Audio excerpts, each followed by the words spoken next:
M کے M Pakistan والے الطاف حسین صاحب پہ تاک تاک کے وار کر رہے ہیں، تو کیا یہ سچی دشمنی ہے یا ایم کے ایم پاکستان کے سیاستدانوں پہ کسی قسم کا پریشر ہے؟ اس پہ بات کرتے ہیں۔ جی السلام علیکم، میرا نام خرم فہد ہے۔ ایم کے ایم پاکستان کے سیاستدانوں نے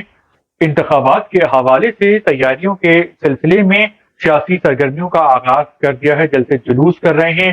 اور ایم کے ایم پاکستان نے کہا ہے کہ ہمارے جلسوں کو ناکام ہوتا دیکھنے کی خواہش رکھنے والے جو ہیں وہ خود ناکام ہو گئے ہیں اور خود مائنس ہو گئے ہیں۔ یعنی ایم کے ایم پاکستان کے سیاستدانوں کا جو واضح اشارہ ہے، انہوں نے نام بھی لیا تو وہ الطاف حسین صاحب کی طرف ہے کہ وہ ناکام دیکھنا چاہتے تھے لیکن خود ناکام ہو گئے ہیں، کیونکہ الطاف حسین صاحب نے اپنے کارکنوں کو یہ درخواست کی تھی کہ ایم کے ایم پاکستان کے جلسوں میں نہ جائیں کیونکہ ان لوگوں نے الطاف حسین کو مائنس کر دیا ہے، ایم کے ایم تو میری تھی اور میری ہے۔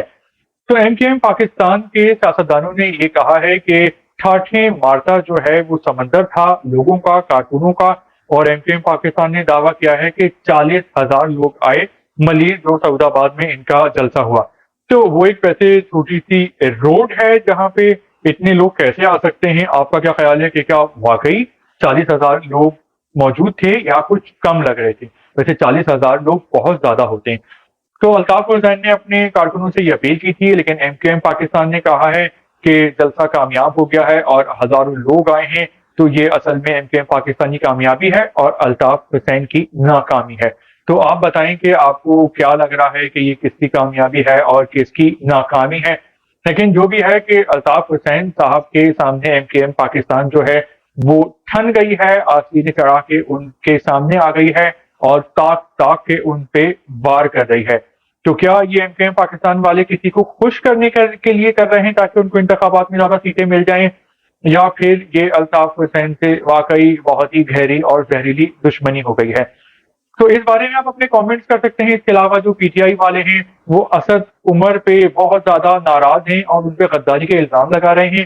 کیونکہ جو عمران خان صاحب ہیں وہ جیل کی ہوا کھا رہے ہیں، شاہ محمود قریشی جو ہیں وہ بھی حوالات میں ہیں، اور پرویز الہی صاحب جو ہیں وہ بھی ایک کے بعد ایک کیس میں اندر ہو جاتے ہیں۔ جیسی عدالت ان کو رہا کرتی ہے تو پھر ان کی گرفتاری ہو جاتی ہے۔ ابھی تک 12-13 بار گرفتار ہو چکے ہیں، اور ایسا لگ رہا ہے کہ یہ سیاست نہیں ہو رہی بلکہ کوئی گیم شو ہو رہا ہے۔ پی ٹی آئی جو ہے وہ اس وقت پاکستان کی سب سے زیادہ مقبول جماعت ہے، لیکن ان کا جو پریزیڈنٹ ہے، وائس پریزیڈنٹ ہے اور چیئرمین ہے تو وہ سب کے سب جیل میں ہیں، جبکہ اسد عمر باہر ہیں، اور پی ٹی آئی والے جو ہیں وہ تل ملا رہے ہیں، غصے میں ہیں، غضبناک ہیں۔ اس کی وجہ یہ ہے کہ سائفر میں اٹھایا گیا ہے شاہ محمود قریشی صاحب کو اور عمران خان کو۔ تو شاہ محمود قریشی صاحب تو عمران خان کو روک بھی رہے تھے کہ احتیاط کریں، کیونکہ ان کو معلوم تھا کہ اس بات پہ جیل ہو سکتی ہے، یہ بہت حساس معاملہ ہوتا ہے سائفر کا۔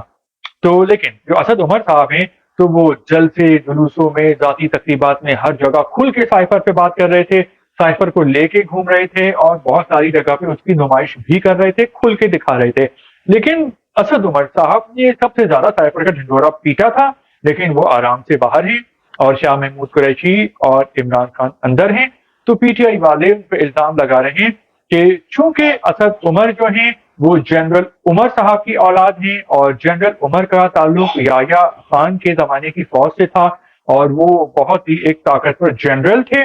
تو پی ٹی آئی والے کچھ لوگوں کا کہنا ہے کہ اسد عمر صاحب کو اسٹیبلشمنٹ سے تعلقات کی بنا پہ اسپیشل اسٹیٹس مل رہا ہے، رعایت برتی جا رہی ہے، ان کا خیال رکھا جا رہا ہے۔ تو پی ٹی آئی کے اندر جو ہے وہ بہت ہی زیادہ غصہ اور گرما گرمی پائی جاتی ہے مختلف گروپ سے پی ٹی آئی میں جو آمنے سامنے آ گئے ہیں۔ تو اس حوالے سے آپ کا کیا کہنا ہے کہ اسد عمر صاحب معصوم ہیں یا ان کے ہاتھ جو ہیں وہ بہت لمبے ہیں؟ تو اس حوالے سے آپ بتا سکتے ہیں۔